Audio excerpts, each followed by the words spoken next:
All right, y'all, let's talk about it. So I was doing nails and everything like that, but I decided to stop and record. Well, I took my nails off, so I'm getting ready to put my nails back on. But I just wanted to sit here and talk with you guys about dealing with bipolar and how having bipolar affects my life. And I had posted it was a short reel. It's like got over 250,000 views and probably even more comments on it. And I was in my car. I had, excuse me, I had broke down crying. And, I got so much, I got a lot of positive feedback, but I got a lot of negative feedback too. And that's like the purpose of me making this video, because sometimes people think that and I know people do things for clout and views, but everybody's not like that. And when I share my story or, my feelings, what I was going through, you know what I'm saying? When I recorded the video, I was supposed to be recording the video like a life update, but I ended up just breaking out crying, as I do a lot, you know what I'm saying? And a lot of times people don't know this about me, because when they see me, I'm always laughing, and I'm very kind and very supportive towards others and everything like that. And that's my true authentic self. But because I suffer with mental health, it's not always easy. And I just wanted to share like how bipolar like really affects me. You know what I'm saying? And it really plays on your mental, and it's real. A lot of people, it's just been this huge stigma around mental health in the, I don't want to just say the Black community, but I'm gonna speak on the Black community because I'm part of the African American community. So I can't speak on another community because I don't know for sure what they're experiencing, but I know what I'm experiencing and what I've experienced throughout my life. And being a single mother and having already the weight of the world on your shoulders, and having three other people that you're responsible for, and not just responsible for, like responsible for what their life turns out to be. You know what I'm saying? Like, as far as decisions you make, the way you raise them, the morals and the values that you instill in them. And doing that with a mental health illness is so hard. And like, in no way, shape, or form am I trying to get sympathy, but I'm just trying to bring awareness. You know what I'm saying? And I remember when I was younger, I got diagnosed in 2005 with a lot of diagnoses, but bipolar is one of them. So I suffer with generalized anxiety, bipolar. I forget which one it is, whether it's type 1 or type 2. I would have to read the definition for each one of them to know which one that I deal with. But the difference in the two, well, the one that I deal with, I don't know the exact definition for the type that I don't suffer from. But the type of bipolar that I suffer from is it's like where your moods can fluctuate like within days, weeks, days or weeks or months, or your feelings can like fluctuate within minutes, like within a day. Like you can experience sadness, happiness, depression, anxiety, like all within one day. And you know what I'm saying? Or like the depression periods, or the what they call it is the depressed and the manic, can last like days, or it can last like minutes or hours. So it's not, it's not like, oh, I'm depressed and I'm gonna be depressed for all week. It may just be like a few minutes or whatever. But I was just struggling, like, with my emotions. Well, I was doing like some nails because I've decided to attend a pop-up shop. And so I was just, trying to work on some of the nails, some of the inventory. And I just got overwhelmed with my emotions. And it's not like one specific thing, because the first thing people always say is like, what's wrong? What's wrong? And it's like, sometimes you can't put your finger on just one particular thing. Y'all, I'm sorry if my lips are dry. I do got some Vaseline right here. Let me go ahead and put some Vaseline on all this, because it's hard listening to somebody or looking at somebody and their lips crusty as I don't know what. So, you know, just being responsible for so much, and then I'm going through so much. I have a son that's incarcerated, so it's like I'm grieving the loss of my child. He's not dead, but he's like not here with me, and he's always with me. Keep in mind, I'm a single mother who gets no help from their father, so I'm used to my son being with me for the last 19 years, and he's not with me. Even though he's been stressed me out all these years, and you know, even the fact that he's not around, it really takes a toll on me. And then having the added responsibility of getting up and showing up for the kids and the other kids, you know. And then I have a daughter who I just cherish her so much. Y'all know Mackenzie. I cherish her so much, and like I don't ever want her to like be sad because I'm sad or see that I'm struggling. So a lot of times I have to suffer in silence. And I just want to bring awareness, you know, to it. And, you know, people say, talk to God. I talk to God. I talk to God every day, all day. I didn't used to years and years ago, but over the years I've evolved into a different woman. Especially therapy has been really, probably the rock that's been keeping me. So I was diagnosed in 2005. I've had 1, 2, 3, 4, I believe 5 suicide attempts where I was actually hospitalized for trying to kill myself, with the last time being 2019. So it's been about 5 years since I've had a suicide attempt. And, you know, it's not easy. It's hard. You know what I'm saying? And I pray. I've learned to pray and lean and depend on God and everything like that. And people always say, like, talk to God. Yeah, but God does that still. God can do anything. God is above anything. But it's still, in the moment, it's not taking away the disorder that you have. Mental health is real. It's not a joke. It's not clicks and views. It's not clout. The only reason that I record my journey, and there are 2 reasons why I record my journey, but the reasons I record my journey is, number one, to hold myself accountable, and also to bring awareness, because I'm not the only one suffering in silence. I'm not the only one dealing with mental health. I'm not the only one dealing with adversity. And a lot of times I know from personal experience, because I'm dealing with it, sometimes it's hard to talk about. Or sometimes when you talk to people, oh, talk to God, talk to your family. Well, what happens when you talk to your family and your family is super negative, or they don't understand what you're going through? Because when they see you, you're always in a high, happy, go lucky state. But sometimes that may just be a mask that you have to put on so that you can continue to go and push every single day, or continue to be a great mom and everything like that. And I mean, bipolar affects people differently, and there's so much in my life that I know that I don't want. So when I push hard and I push past and I put the mask on, and I have to put the mask on and go out in this world, I don't want people feeling sorry for me. I don't want people keep asking me what's wrong and I don't have the answer. Sometimes when people say what's wrong, sometimes I just bust out crying and I don't know why I'm crying. I mean, I know I'm hurting. I know, you know what I'm saying? I know I'm feeling an emotion, but it's not one particular thing that I can pinpoint my finger on and say, okay, this happened today. This is why I'm crying. Or this happened today. This is why I'm sad. You know, I also deal with post-traumatic stress disorder. You know, I've dealt with a lot of trauma. I've dealt with a lot of abuse in my life. And yeah, it's in the past, but sometimes those things get re-triggered, just like a wound. If you have a wound and it's closed, that wound can be reopened. That wound can be hurt, you know, busted open.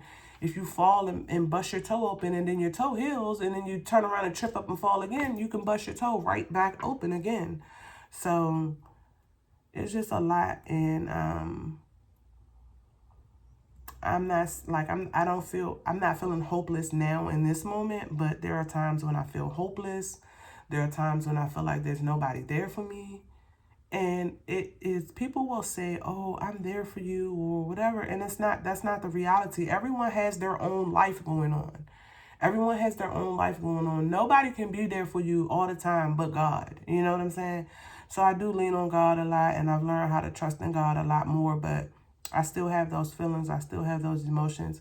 I'm still going through the formalities, as my father would say. It makes me laugh every time I think of that, because he always says that. He always says he's going through I'm going through the formalities of life, baby. And that's the truth, you know.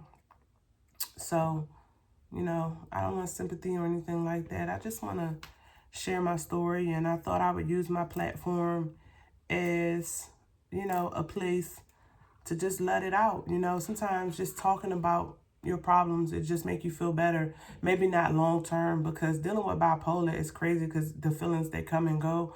But and then dealing with the post-traumatic stress disorder, like the smallest thing could trigger me. Like somebody could say something that they think that they're being helpful, or if they are someone who caused me a lot of trauma in the past, and they may be thinking that they're giving me good advice, or they may be thinking that they're just venting about their problems, but they don't realize that they're triggering me. And, you know, they just want to say, oh, you just want to be negative. No, I'm suffering with mental health issues. You know what I'm saying? And I mean, that doesn't mean that, like, that a lot of times I've dealt with like therapists and stuff in the past who talk to you like you're about 7 years old. And it's like, no, just because I'm dealing with mental health, that doesn't mean that I don't have a level of intelligence. I'm a very intelligent woman, very smart. You know what I'm saying? And it doesn't, you know, take away from like your personality. It doesn't take away from your level of intelligence or anything like that. It's a disorder that you deal with. You know what I'm saying? And I've been getting help since 2013. I've been in, I started therapy in 2005 when I was diagnosed, but from 2005 to 2013, I was like a roller coaster, up and down. I was, you know, I felt like the therapists were against me, or they were like trying to be funny, or, you know, I can't even explain it, but I didn't start taking the journey seriously until 2013, when I saw that the way that I was dealing with people and the way that I was reacting was like affecting my relationships, like my friendships, my family,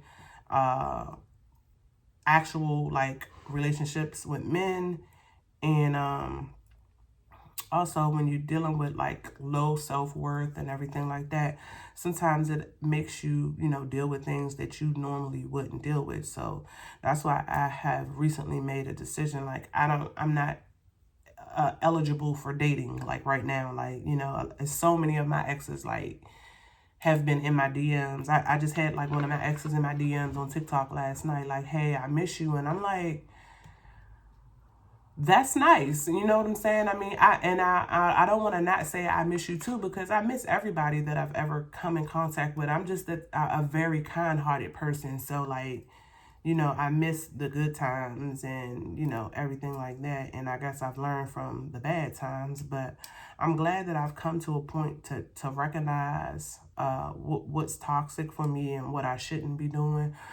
But day to day, like, it be so hard sometimes. Like, I'm telling you, like, I was just at work earlier, just like, you know, crocheting my sweater and, you know, working with the ladies that I work with, and, you know, went on a walk and cooked them lunch and, you know, everything. And I wasn't like being fake or anything. I was just like, I just had my mask on, and it's like, I'm not always depressed. You know what I'm saying? Like I said earlier, the feelings, they come and go, and it's kind of like a wave. You never know when it's going to come.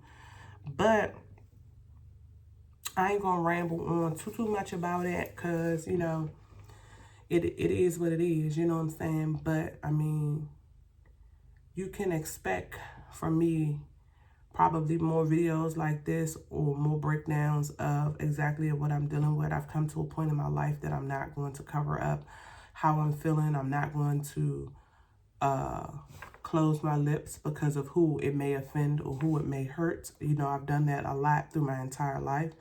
There's so much I want to say and so much that I want to get off my chest, and that's what I'm going to do. So if you're dealing with mental health illness too, any type of mental illness, schizophrenia, depression, anxiety, what's some other, I think ADHD is mental health. If you're dealing with any type of mental health or depression, or you're just dealing with a rough time in your life, like, you're not alone. So a lot of people might not talk about it because, you know, growing up if you had mental health issues when I grew up, because I was born in the 80s, but I grew up in the 90s, and back in the 80s and 90s, people didn't talk about how they felt, and people didn't they didn't accept mental health too well. And if you were diagnosed mental health, people ridiculed you instead of like trying to get you help or trying to help you. They would laugh at you and say like, you know, you're crazy. And yeah, I am. If that's what you consider it, I'm crazy. You know what I'm saying? But I'm not giving up on myself, even though in my lowest moments I want to give up. But if you're dealing with mental health, you're not alone. And even though I'm in my own mess and dealing with my stuff, like if anybody's like in a very, very hard time right now or just need somebody to talk to, my DMs are always open. You can email me, you can comment on my video, you know, reach out to me.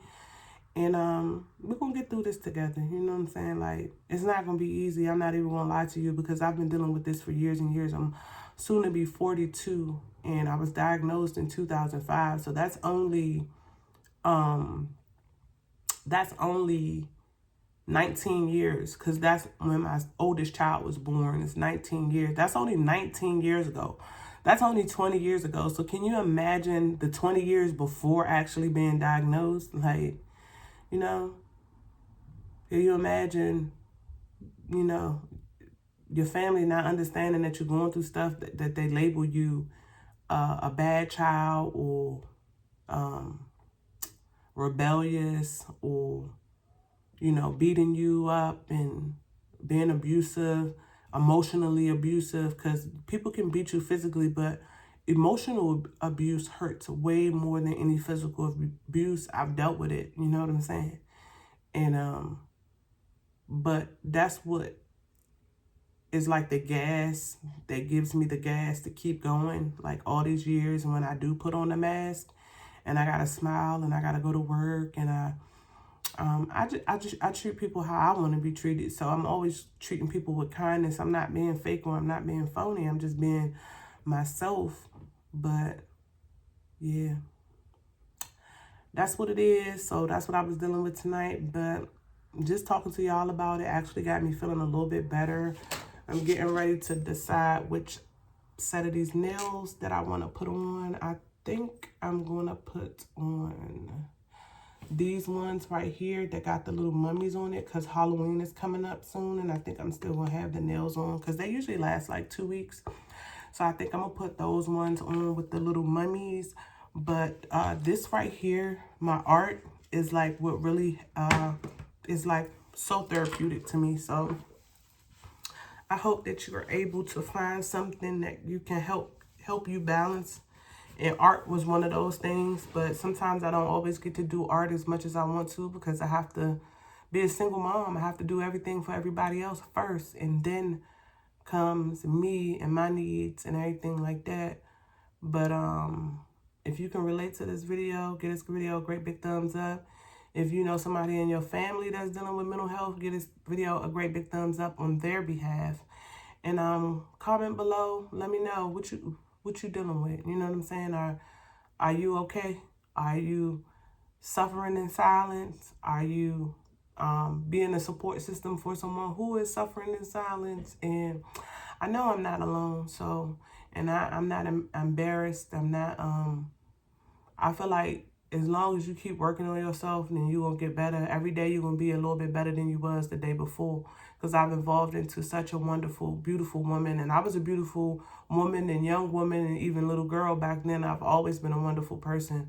Just been dealing with some heavy stuff and not giving up and just staying strong. And a lot of people may say, oh, medication. Medication's not the answer for everybody. A lot of those medications, they make the problems worse. When it's not, I'm not going to say that it makes the problems worse, but a lot of medication that I've dealt with in the past is so strong that it makes you not yourself. It makes you be like in a like a zombie state. You know what I'm saying? Like not in touch with reality. So I don't really like medicine like that, but I'll see you guys in the next video. Thank you for watching.